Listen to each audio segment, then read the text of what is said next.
Welcome to another episode of the Guy Coda. I'm Reynolds. So now this is the first episode of 2025, and we have a lot to cover.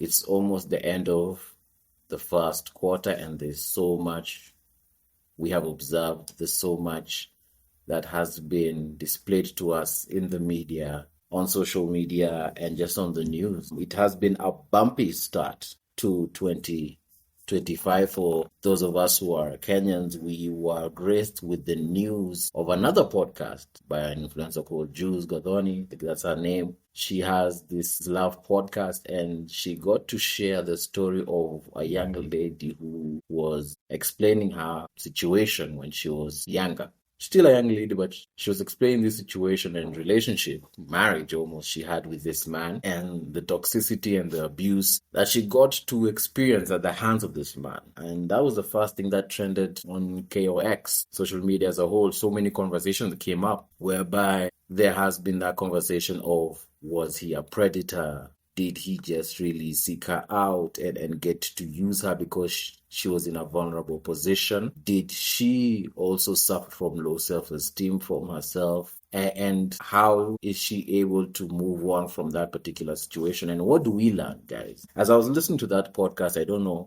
if all of you got to have a listen, but possibly you already have. And it's happened a while ago. Some of you have even forgotten it. But what struck me, guys, is that in the whole narrative, I think this guy, what we can learn about him is how he got to include himself in the life of this lady, this young girl. She was, I think, 19 when they first met.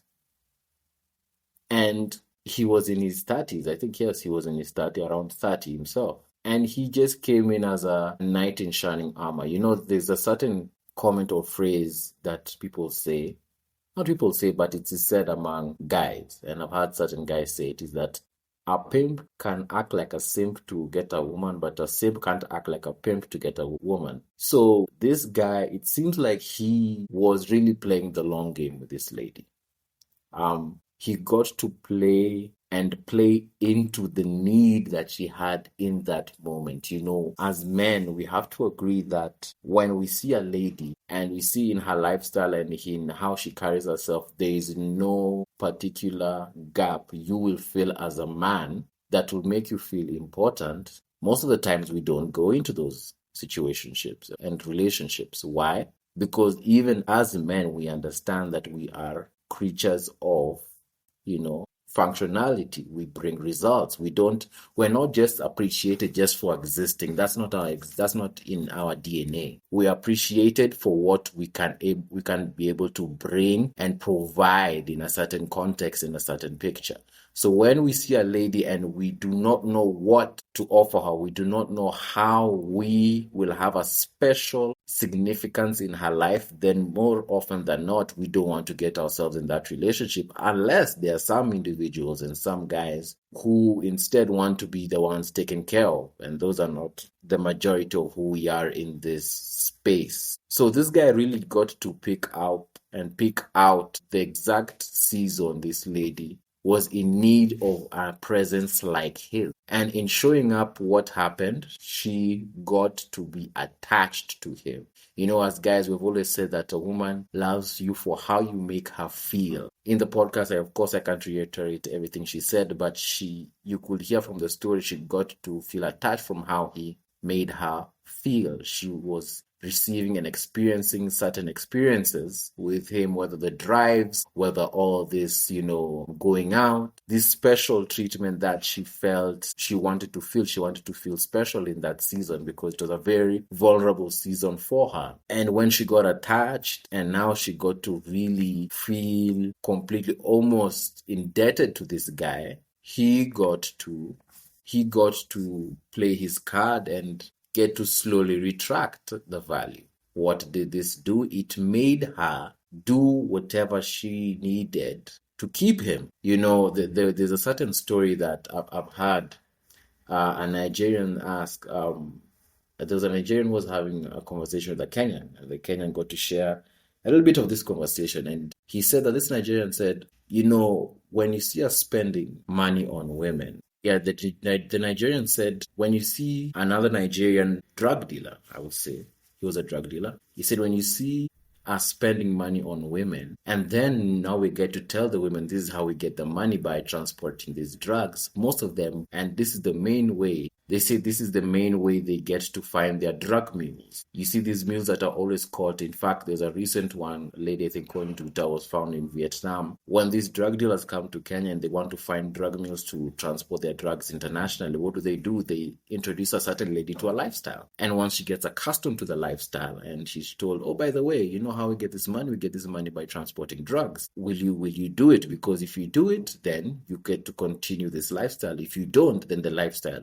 poof, disappears. What happens? Many of them agree. So I think this is what the Bumpy guy got to do. He got to make the lady attached and then pulled back his value, and she got to bend over backwards and even compromise her own values to get and retain this man. So to be honest, whether it is moral or immoral, he did practice some high level manipulation, and that's what really struck to me. And no sooner had that story come out than we got to experience this global viral situation with the character in this reality TV show the character was called Montoya. It's a reality TV show, a dating show that is, I think, based in the South Americas. And this character got to go viral because he had the craziest tantrum when he saw his quote unquote girlfriend literally sleeping with another man on camera. And the camera crew were gracious enough to share with him a play by play session of what was going on. And what did he do? He threw a tantrum and started running to the hotel to shouting that he's heartbroken, he's been broken, he's so defeated, he's so hurt. And everyone was looking at him like, what is going on? In fact, the lady came out, and what happened? She blamed him. Well, that in itself shows you what kind of lady she is. That at a time like that, she just got to turn around and blame the guy. How come? How come? Why would he do that? Why would she do that? Well, that's her character, and that's the character that made her get drawn to cheating. And of course, you can't say that she had no idea there were cameras in that room. Of course she did, but she just didn't care. And even when she was caught, she didn't care. So when that went viral, you see some lady saying he deserved it because, he cheated first and all. So what do we learn for this? Personally, guys, what I learned is when a lady cheats on you, do not take her back because their vengeance will be terrible. She will take it to hell. And if you think that she will just let it slide, unless you really know that lady, I would say you'd rather just find another one and do not try and open that up again, because you'll be setting yourself up for some malicious vengeance, and you don't need that.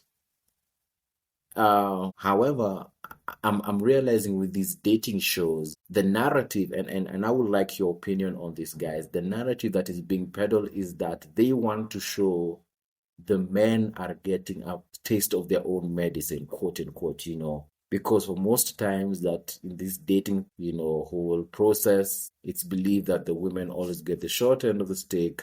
They are the ones who get played because they get too attached too fast and they taken around in circles and they're never picked in the end. Now with these dating shows, I think they're becoming popular because the narrative that is getting peddled right now and shared through each and almost all of them is that now women are taking their power back. Even the women can be toxic. And now that's why it can go viral, because all these ladies are saying like, wow, congratulations to her. She's also, giving the man a taste of his own medicine. But does it really end well in the end? And is this the kind of dynamic we want in relationships? That I do this to you, and then I get payback in the end, and back and forth and back and forth. A battle of egos, or is it a union of people? You think about it. Another thing, more recently, TikTok has had a couple of trends that are interesting. First, there's the low bar. The bar was so low. I think for this trend, I'm realizing most women are taking it from a point that they really are victims. It's kind of the victimization of women themselves, that they have gone through so much in the name of being in a relationship. Are some of them true? Yes, possibly. Are some of them done for clout? I think most of them, right? And honestly, they are entertaining because it's TikTok and people just want to post for engagement. Most will engagement farm by saying some crazy stuff, you know. But it really boils down to some women like to feel like they were the victims in certain situations, even though some were few, but some of them really likes to exaggerate their own situations. You know, in fact, a lady herself shared on this video on TikTok that how come most ladies always or all ladies seem to have dated a narcissist. To be honest, narcissists are not very common.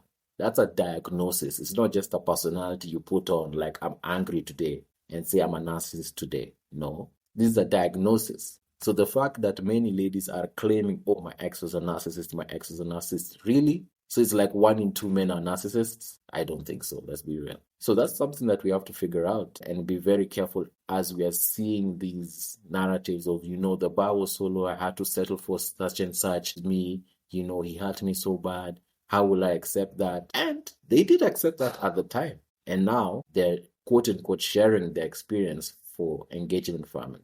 Ladies have large egos. How many ladies do you know will actually share a situation whereby they settle for less to that degree? How many? Many wouldn't. Why? Because they also want to get a high value man. And if they get to share, oh, I settled for this before, well, why would the high value man, quote unquote, do more? If a man wants to take the lady to Kempinski and she says, for all my dates, I've actually just settled for a very cheap fast food date restaurant, you'll be like, oh, okay, that's where you set yourself. I'll set you right there. So something to think about, something to contemplate. Together with this other trend that I'm realizing called the useless things I got my child. Baby mamas coming out to shame their deadbeat dads. And a couple of situations, unfortunately, have been uncovered to be false. Ladies just picking out pictures of men, and the men are like, we don't know you from Adam. You're just doing it to engagement farm. So we also ask ourselves, what is the reason and the intention for such a trend? Are you just trending it to shame the baby daddy? So what? Okay, after you shame him, what else? What's next? In fact, I was talking to a female friend of mine, and she also found it unnecessary. Why would they do that to just shame their own fathers to their children? Will it help the child in the end? Will the fact that you posted this man's picture to participate in a trend, will it now make him more present in the child's life? I don't think so. So what was it all for? For yourself? And now we see that some of these ladies are just self-centered because now you're dragging in the child. Would the child even want to participate in something like that? Come on. It's quite a self-centered thing to do. So if the man was really a deadbeat and you want him to get his act together, there are better ways. Most of these ladies know these men, how they act, and what will get them to get their act together. You gave birth to this guy's child. Is it possible that he did, pulled a bait and switch? Well, some do. The narcissist, but how many narcissists are really there? Let's be honest. It goes back to it. So a couple of things I just really noticed that are trending in this first quarter of 2025 that I wanted to share with you guys. And as things are unfolding more, and we get to have these conversations on Telegram, on my X account, I can't wait to learn more and to uncover more insight with you guys. Thank you for your listenership as we continue to grow our subscribers, even when we have a short hiatus. And until next time, guys, we shall talk soon. Bye.